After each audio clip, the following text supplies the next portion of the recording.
Welcome to the Recruiter Startup Podcast. I'm joined here by Mark Znowski, investor, philanthropist, recruitment entrepreneur, recruiter. What else can we say about you? Tech investor, dog walker now. Dog walker. I'm multitasking. Just had to close the door. Two screaming kids down there.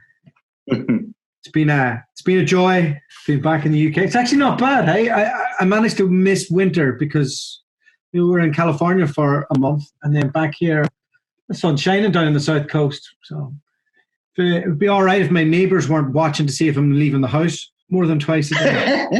Fuck me. People have gone crazy. No, everyone's a snitch. Everybody's a snitch. Snitches get stitches. Yeah. I have to just keep the window open and make sure they hear that. But yeah, so here we are, Mark. Normally I'm trying to shop you the latest, greatest recruiter, and we're all scaling and everybody's happy and it's all good and we all have big plans.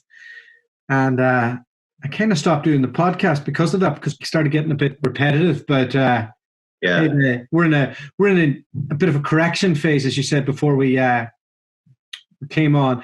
And I think a message that you've always said to me was, you said that people were spending too much money on massive offices in locations that they didn't necessarily need to be in and have all their people in.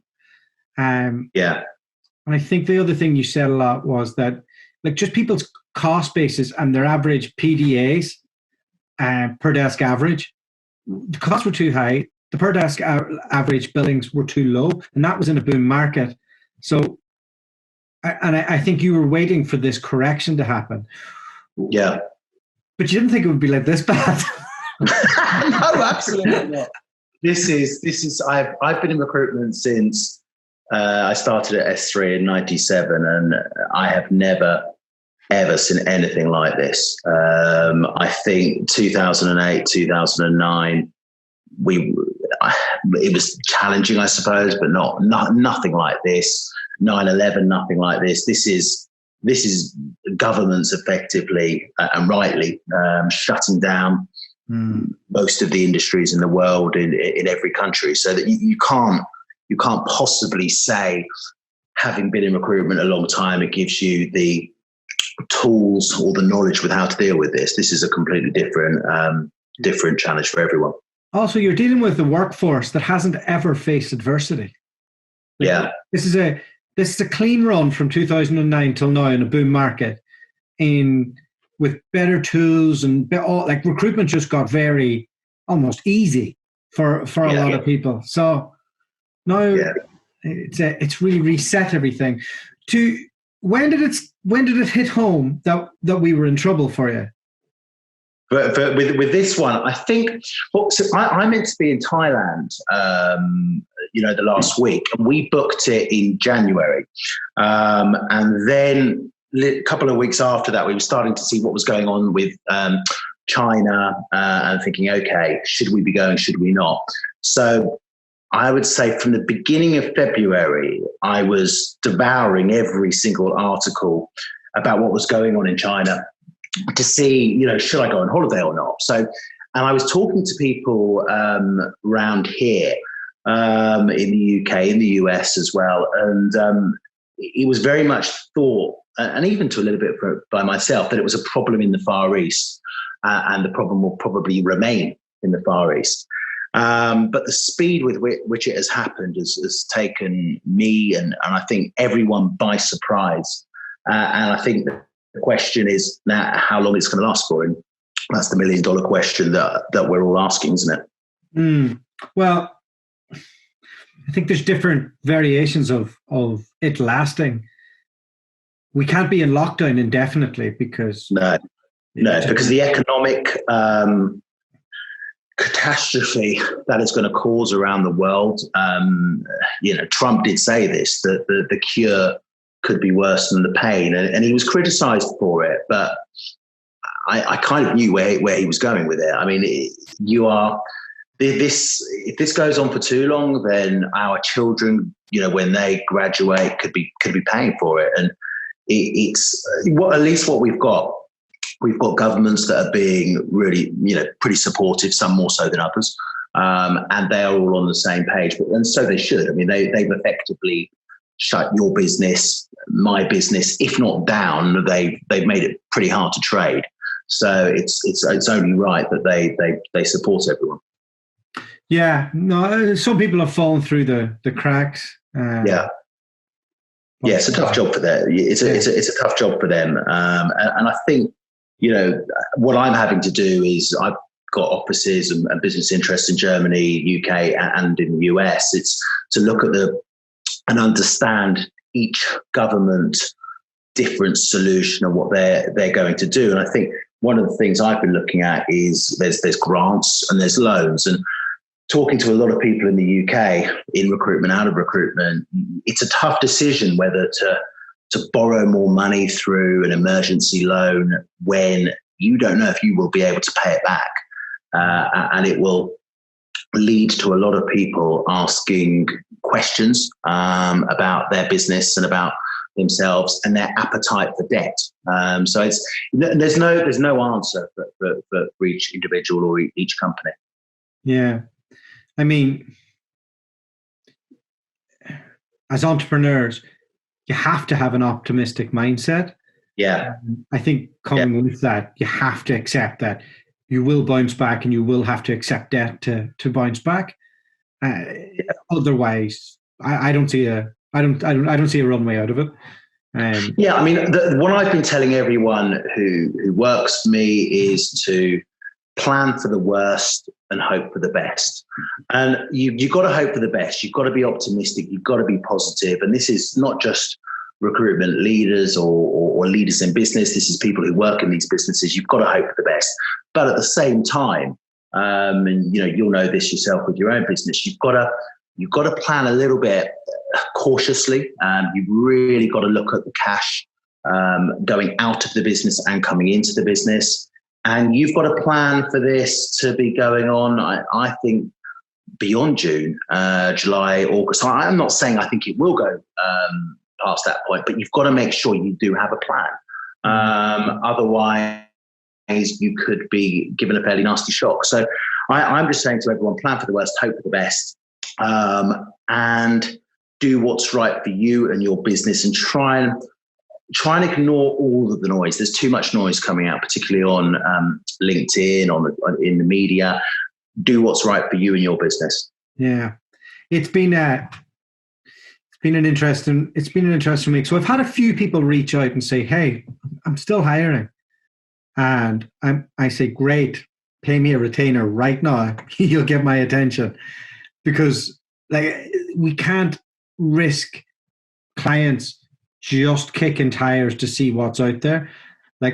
All your attention, all your energy has to be spent with an actual buyer right now. Yeah, otherwise you could have no invoices paid in July and August, and you would have just entertained somebody.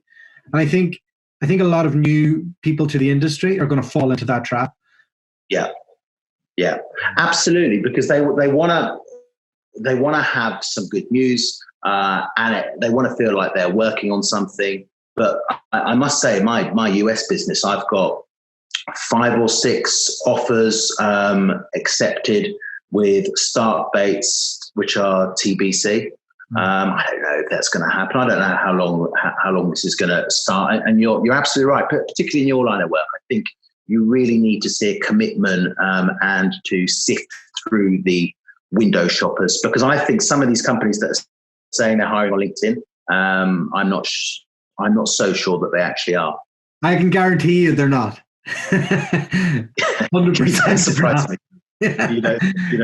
Everybody's bluffing. There's a few people that are hiring, and they've been ready for this. They were probably ready to really scale up, and they've just had a war chest of investment, or they've been pretty lean and they're ready to go. And maybe instead of hiring 20, they'll hire 5, and they'll pick a better 5 than the average 20 they would have went for, because that's what's available right now.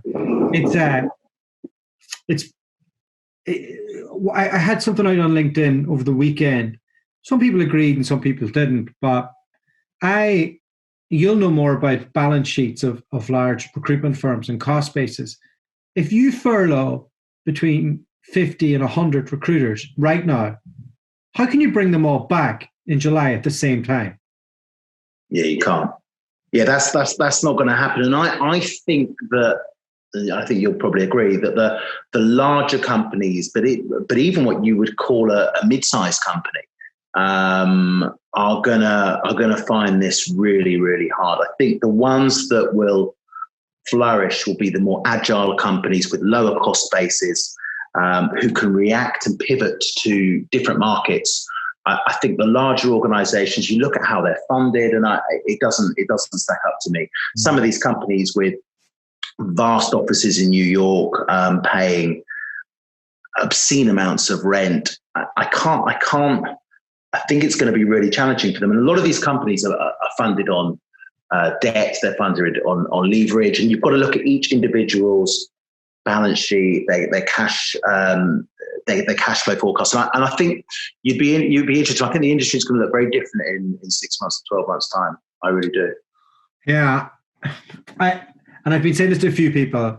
I'm a bit of a proponent of remote working. But I think there's going to be a blended approach by a lot of people beyond this. I think maybe the sourcing function might be able to be remote, and they might keep the sales team together in a room together. But I think with people, we talk a lot about the American market. Yeah, lots of people have massive offices in New York, but they're doing deals in Carolinas, and there's no need for them to be in New York. No, absolutely. Completely. And I think that the rents that some of these companies are paying, their argument, I think, is that they want to hire the best talent to work for them. And there is a view that if you're in LA, New York, San Fran, even Chicago, you will have access to that talent. But it doesn't make sense if you are, in America is such a vast country that, to be paying, I don't know, $250,000 a month for a space in Manhattan when you're not doing much recruitment, or a lot of the recruitment is in the Carolinas, or in Ohio or Michigan or wherever it might be. It just doesn't stack up. And I think you'll see a correction. I think what we've been talking about, I must have interviewed 7 or 8 people who are in the US, who are recruiters. That is, they just do the candidate side of the job. Perhaps we call them resources in the UK. And they're looking for 60, 70,000 as a base. And they are not willing to do a client call. I think there will be a correction for people like that. And I think the remote work, you don't need to be paying that sort of money. You shouldn't be paying that sort of money for those sorts of things. Talk to me about how that conversation goes. Do you ask them, like, what's your comfort levels of speaking to a client? They're just like, no, not doing it. Well, when someone's on holiday, they don't mind covering for the salesperson who does talk to the clients. But look, it's been a candidate-generated market. I mean, if you work on, say, DevOps, which we do a bit of, you get a good candidate. It is quite possible that you can get them 3 or 4 offers. You don't even sometimes need to have jobs. Same with data science. So the market there has been some, logic behind the way the market should behave. But I think it's all going to be different now, and we're going to see different buyers and different clients. Some companies will go pop. Big companies. My second biggest client in the US had a valuation, I think just before Christmas, of $6 billion, filed for Chapter 11 a couple of Fridays ago, and owed me money. So it's a new world out there, and we've all got to adapt, and we've got to back the right horses, I think. Backing the right horse. What's Germany looking like? I'm quite positive about Germany and hopeful about Germany. I think this morning, on Monday, the deaths were 92, which is low, and it's come down a lot for them over there. I think their healthcare service, their facilities, in my opinion, are some of the best, if not the very best, in Europe. So I think they will be the country that I look to lead Europe, if you like, and to move first. I think that they are the best equipped for it. They are testing a lot of people. So I think Germany will really, really come out of this first of the major countries in Europe. That's what I'm expecting. Will you pivot a bit of your business to that? Yeah, well, we opened up in Berlin on the 1st of March. So, I mean, my timing, and someone said to me, if you opened up a funeral parlor, people would stop dying. So no, but we opened up over there. So it's a bit of a slower start than I had planned, but for sure. I mean, I think Germany will come out of this quicker than the rest of Europe, for sure. Well, I suppose you got a good pick of who you want to hire next if you're out there in this moment. Hey, your old company and the Frank Group seem to be the only real dominant players in Berlin. Yeah, exactly. So I think it'll be an interesting time there. It's actually really hard to hire good talent in anywhere in Germany, from my experience. But maybe there'll be a bit more around. We'll see. So you mentioned you think we might come out of it somehow by June or July. Do you think Trump will get us back to work next month? No, I think that's going to be a little bit longer than. You think the lockdown will continue for another month? Yeah, I do. I mean, he's got an eye on the election in November, and he will obviously want to win that enormously. But I think that the US is going to be an interesting one. I think he will find it quite hard to lock the population in, just perhaps the way they are, and perhaps they're exactly. So I think it's going to be really challenging for him. But I think he said it will be April 30th now that he's looking up until. But I think that it will be around June. I think that a lot of people think that with the warmer weather, it will help everywhere, but at the moment that no one knows that, so we'll have to see. But the economy was doing fantastically over there, and it's no fault particularly of any one company or any industry that this has happened, but it's going to be a case of how they react to it. I think that the stimulus bill that is going through at the moment, and there's a lot of interpretations of what that bill will mean and how it will translate to companies. But for me, it's a lot more interesting than what I'm seeing proposed in the UK. It's assisting startups. It's assisting larger organisations. A lot of the loans are forgivable, which I think makes a massive difference. And there is a slightly different attitude that I see going to America as often as I do. They want everyone to do well. They're very proud of their economy. And I think Trump and all of the politicians over in the US will do everything they possibly can to make sure that the US bounces back to what it was like before. I just can't see it going any longer than this month over there. They're not it's a great business economy, right? It's a great place to do well. But the flip side of that is it's not a fun place to be broke. And it's expensive, isn't it, out there? It's expensive, yeah. And I'm the people I talk to 6 or 7 people in the US pretty much day in, day out. And they're kind of saying to me, after April, they're going out. Yeah, so, I know, right? It's going to be, mate. I don't know what's going to happen over there. Yeah, I don't either, but I just know, I went for a drink in a bar just before the shutdown in California, and a couple of bartenders beside me, and he said, "Oh, how are you?" And he said, "Not great." And I was like, "Oh, okay." I can drink my drink, and he said, we're not going to be able to pay our rent. The bar's closed. So, and then the guy behind the bar was like, "I'm their landlord. I'm not going to be able to pay my mortgage." And you can just see how that trickle. And then the bank doesn't get their money. So America's done the right thing in some of the packages that they've come out for business and stuff. But $1,000 or whatever they're sending to people, mean, Yeah. like a single room in California costs you $1,000 a month. A family house costs you $3,000 to $5,000, and that's a month. Like that's 4 times more expensive, or 3 times more expensive than a nice house in the UK. Like, yeah. And the worry is that the unemployment figures, I think there was 10 million.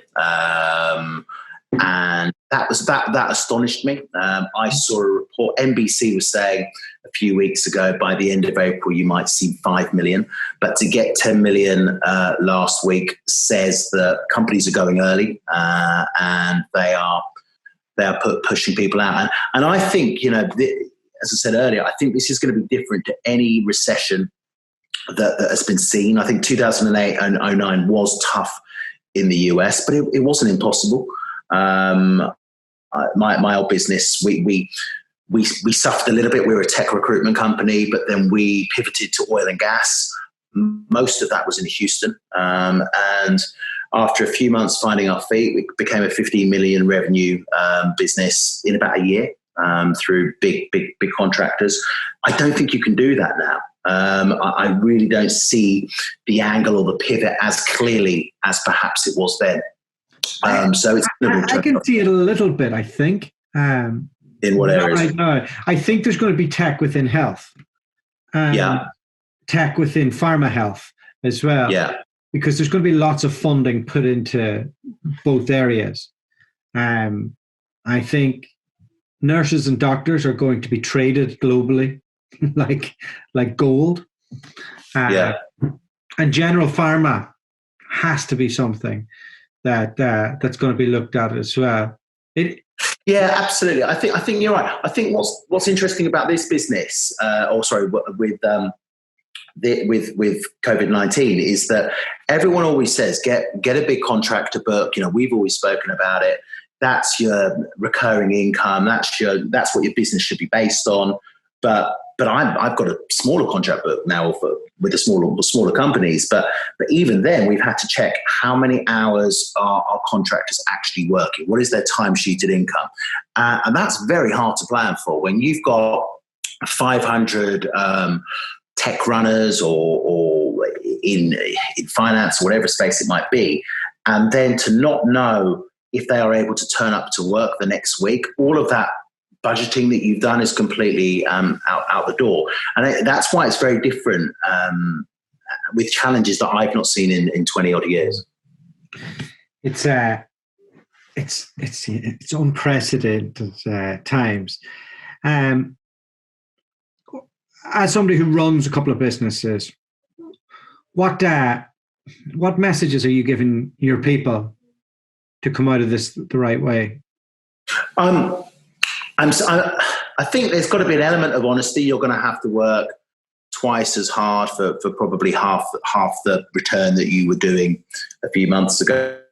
I think that's the same for everyone. I'm saying to people that if you, as an individual, or your business that you work for, can survive the next 3 to 6 months, then you know that you, as an individual, are robust enough to deal with pretty much anything, and that your business is as well.